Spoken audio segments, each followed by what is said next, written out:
이런 기사를 보시고 여러분들이 서울이 이제 거래가 반토막이 났구나, 가격이 빠지겠구나로 단순 논리로 생각하시면 절대로 되지 않습니다.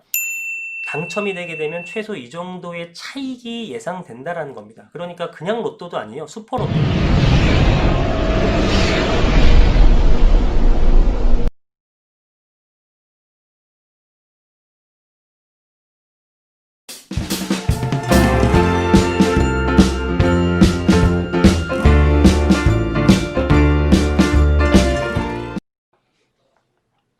네, 안녕하세요. 반갑습니다. 이승훈 소장입니다.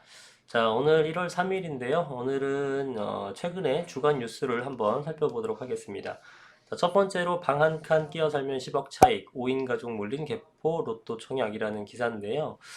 이런 내용입니다. 지금 9억 이하인 것들은 이제 39제곱미터, 이제 면적으로 따지면 12평이 채 안 되는 작은 면적인데, 이런 것들이 이제 다자녀 특공이 27대 1의 경쟁률이다.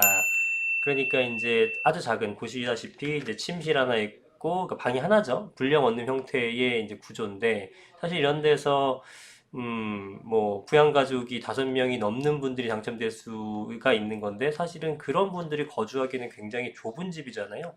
그런데도 불구하고 다자녀 특공의 27대 1의 경쟁률이 생겼다라는 것은 사실 거주의 목적보다는 로또 청약의 개념인 거죠. 이걸 사서 나중에 차익이 생기면 팔겠다, 이런 목적으로 사실상 투기나 투자적 목적으로 이제 그 경쟁률이 굉장히 높아졌다고 봐야 되는 건데, 사실 청약의 근본적인 취지와는 좀 안 맞는 좀 부작용이 나타난 사례라고 보면 되겠습니다.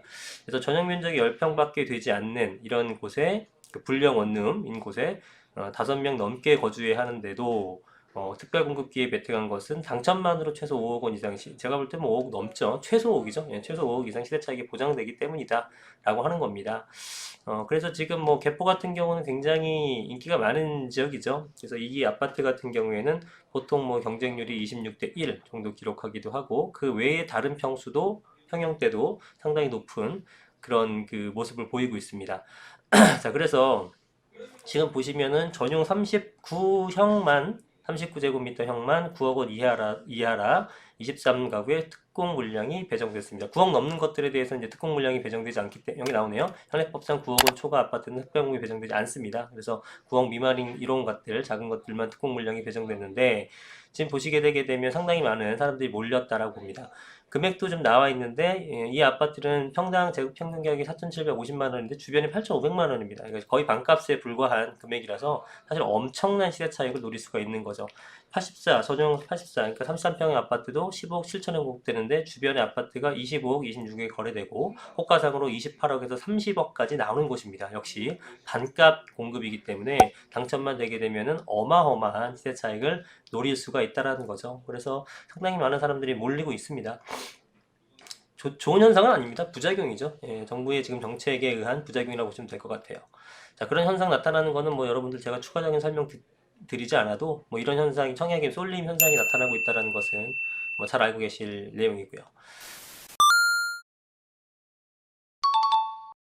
집이 한 채뿐인데 종부세 내는 1주택자가 3년간 2배 늘었다고 합니다. 상당히 많이 늘어난 규모인데, 자, 보시게 되면 2018년도 결정세 기준 종부세 납부자가 46만 명입니다. 그러면 우리나라 인구가 5천만 명 정도라고 한다면 사실은 종부세 납부자는 1%에 불과한 거죠. 굉장히 많은 사람들이 내는 세금은 아닙니다. 부자세이기 때문에 그렇죠. 그 중에서 이제 1주택자가 12만 7천 명을 내는데, 그게 그 전에 3년 전에 비해서 5만 명, 5만 6천 명에서 거의 12만 7천 명으로 2배 이상 상승했다라는 겁니다. 1주택자가 종부세 납부자가 많이 늘었다라는 것은 그만큼 공시가격이 상당히 많이 높아졌다라는 거고, 공시가격이 높아진 것은 정부의 정책도 있겠습니다만 실제로 그 매매 금액이 상당히 많이 올랐기 때문이죠. 그래서 비율로 따지면 되게 많이 상승했음에도 불구하고 매매가 대비한 공시가 비율은 사실 큰 폭의 상승을 하지 못했다, 거의 동일하다라는 기사를 제가 설명드린 적이 있습니다. 그만큼 많이 오른 공시가는 많이 오른 매매가에 비례해서 올랐다 정도 생각하시면 될 것 같아요. 그래서 2019년도에는 얼마 정도 되냐면 59만 5천 명, 그 전에 46만 명이 한 1%가 채 안 됐으니까 얘는 5천만 기준하게 되면 1.2%에 역시 많은 사람이 내는 세금은 아닌 거죠. 그래서 이렇게 이제 어쨌든 늘어나고 있다라고 보시면 될 것 같아요. 그래서 여기에 대한 어떤 반론도 많습니다.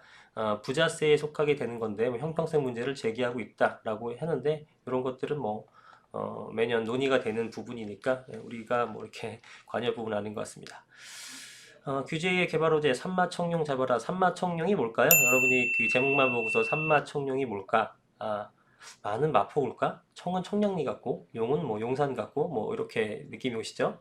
그래서 일단은 산마청룡이 이 그림을 보시면 이해가 쉽겠네요. 삼성동이 이제 3조 7천억, 그 다음에 6천억, 뭐 5천억, 3조 5천억 정도 해서 상당히 큰 산마청룡이 개발을 가속화하고 있다라고 보는데 그 중에서도 가장 큰 것은 사실은 삼성동이죠. 삼성동 글로벌 비즈니스센터 현대차가 10조 5,500억이라는 어마어마한 규모의 땅값을 지불하고 산 땅이 이제 조만간에 착공에 들어갈 걸로 보여집니다. 사실은 취득한 지 꽤 오래 기간이 지났음에도 불구하고 착공 허가가 못 받았었는데 지금 하나하나 풀리고 있죠.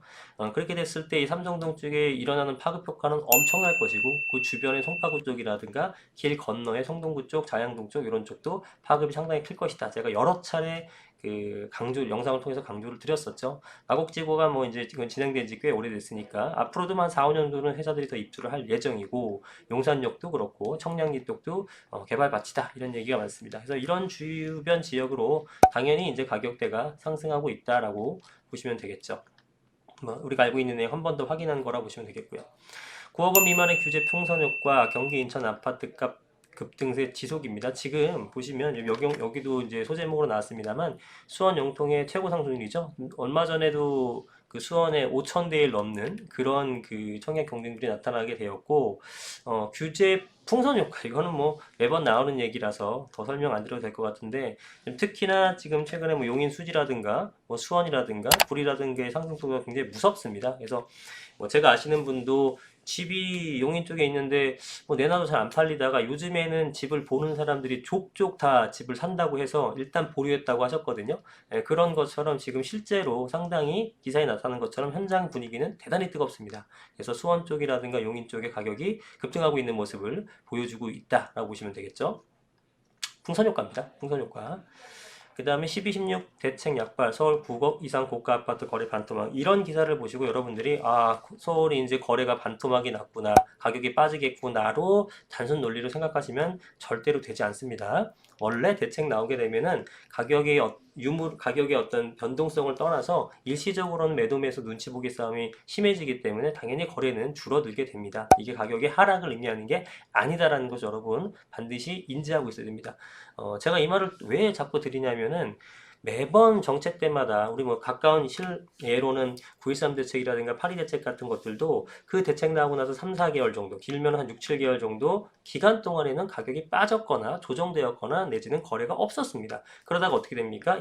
소위 말하는 약발이 다 된 다음에 다시 시장에서 가격이 상승하는 모습을 보이는데 결국 올라갈 것을 지금 어떤 그 공포감이 사라져서 매매를 하실 필요는 없다라는 겁니다. 뭐 정책적으로 지금 뭐 일시적인 그 양도세, 중과세 배제라든가 이런 것들 혜택을 보시는 분들은 전략적으로 매도하실 수 있겠습니다만 그런 게 아니라 정책 나왔기 때문에 가격이 떨어지지 않을까라고 해서 물건을 내놓는 일이 없도록 다시 한번 여러 번 학습 효과임에도 불구하고 매번 이런 학습 효과를 공부했음에도 불구하고 매번 나옵니다. 그래서 나중에 이제 상당히 후회를 하시는데 그러지 마시라고 말씀드리는 거고요. 거래량은 당연히 없죠.